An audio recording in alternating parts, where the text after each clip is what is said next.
네, 반갑습니다. AP투자연구소입니다. 7월 6일 오늘의 마감 증시 같이 한번 살펴보도록 하겠습니다. 양대 증시 부진한 모습을 보이면서 마감되었습니다. 이에 코스피는 오늘 0.88% 하락 마감을 하였는데 코스닥의 경우는 낙폭이 굉장히 컸어요. 오늘 종가 기준으로 2.32% 하락 마감을 하였는데 분봉상 흐름을 보면은 저가 기준으로는 2.44%까지 하락을 하기도 했었습니다. 그래서 우리가 분봉상 흐름을 좀 체크해 본다고 하면은 사실 12시를 기점으로 우리가 확인을 해봤을 때 오전 중에는 부진한 흐름이라고 생각을 할 수는 없었다고 여겨져요. 이제 전일 미국 증시가 조금 약보합세로 마감을 하긴 했습니다. 그의 주 내용은 FOMC 의사록이 좀 매파적으로 공개가 되었다라는 내용을 가지고 시장의 투자 심리가 좀 위축된 내용이 있기는 있으나 전일 미국 증시도 큰 변동성을 보이지는 않았고 오늘 국내 증시도 마찬가지로 그렇게 큰 변동성을 보이지는 않았거든요. 오히려 회복하는 모습까지도 이렇게 확인이 되었었는데 이제 아시아 주요국 증시를 보면은 좀 흐름이 비슷하다는 생각이 들 수 있을 것 같거든요. 이게 지금 항생 지수예요. 홍콩의 항생 지수 3.02% 하락을 보였는데 뭐 니케이 같은 경우는 1.70% 하락을 보이기도 했고요. 중국의 상해 종합 지수는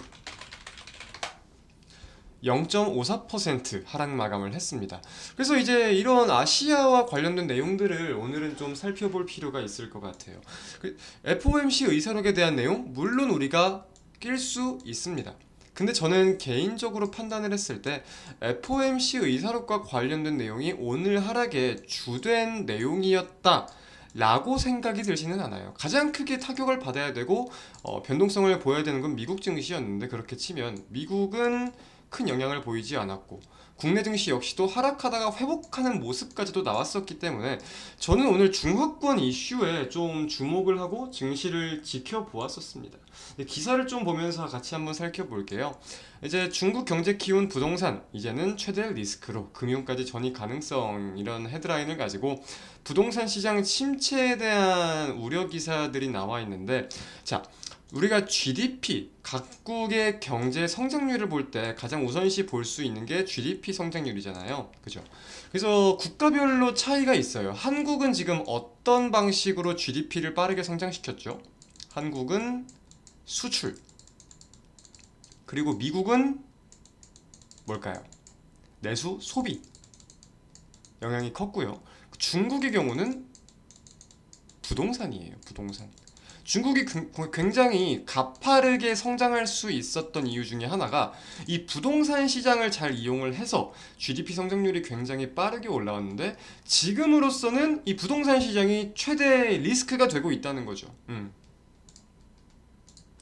그래서 이제 이러한 내용들을 가지고 부동산 디폴트와 관련된 우려가 좀 부각받은 경향들도 있지 않나 라고도 생각을 해볼 수 있을 것 같고요.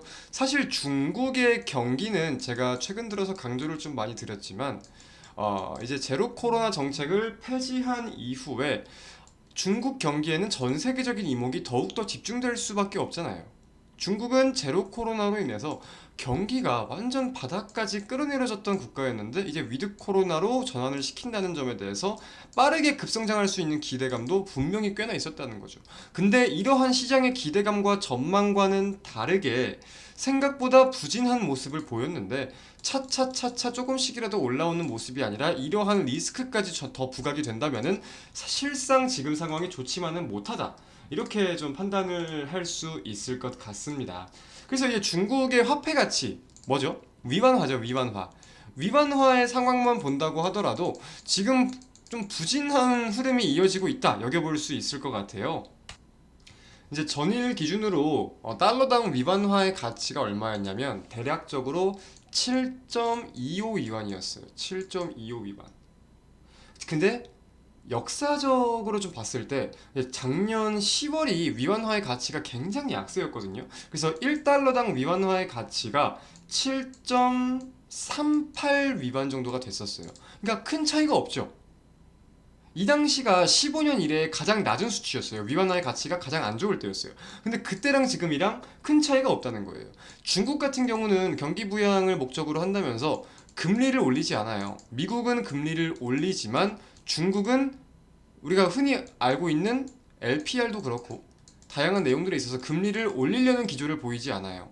그래서 그런 점에 대해서 달러와 위안화의 가치 차이가 이렇게 계속 좀 많이 나고 있는 거죠. 근데 그런 와중에 위안화의 수요도 줄어들 수 있는 요인, 금리 차가 나니까 당연히 위안화에 대한 가치가 줄어들 수 있는 거고 경기에 대한 우려감이 지속된다면은 위안화를 가져갈, 살 모멘텀을 느끼지 못하는 거다. 이걸 좀 더 쉽게 우리가 예를 들어보면은 자, A라는 기업이 있고 B라는 기업이 있습니다. 국가로 칠게요. A라는 국가와 B라는 국가가 있습니다. A라는 국가는 기준금리가 높아서 이제 뭐 국채에 대한 수익률이나 뭐 예금 적금에 대한 금리나 모든 게 높아요.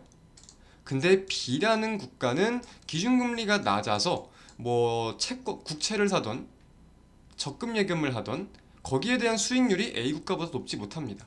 근데 만약에 여기서 A 국가의 신용 등급이 더 좋기도 좋아요. 그렇다면은 사람들은 A 국가에 대한 통화 가치를 많이 매수를 하지 B 국가에 대한 통화 화폐를 많이 매수하려고 하지 않겠죠. 그럼 A의 가치가 올라가는 거고 B의 가치가 떨어지는 거니까. 그래가지고 많은 사람들이 우려하는 게 한미 금리 차다. 한국이 미국의 금리를 따라가지도 못하는데 한국은 신용도도 미국보다 낮아. 그러면은 미국 달러화의 가치만 올라가고 원화는 약세를 보일 거 아니에요. 이는 고지고대로 주식시장에도 마찬가지고 한국 경제의 타격으로 돌아올 거고 이러한 흐름을 좀 이해를 해보시면 좋을 것 같아요 우리 주린이분들.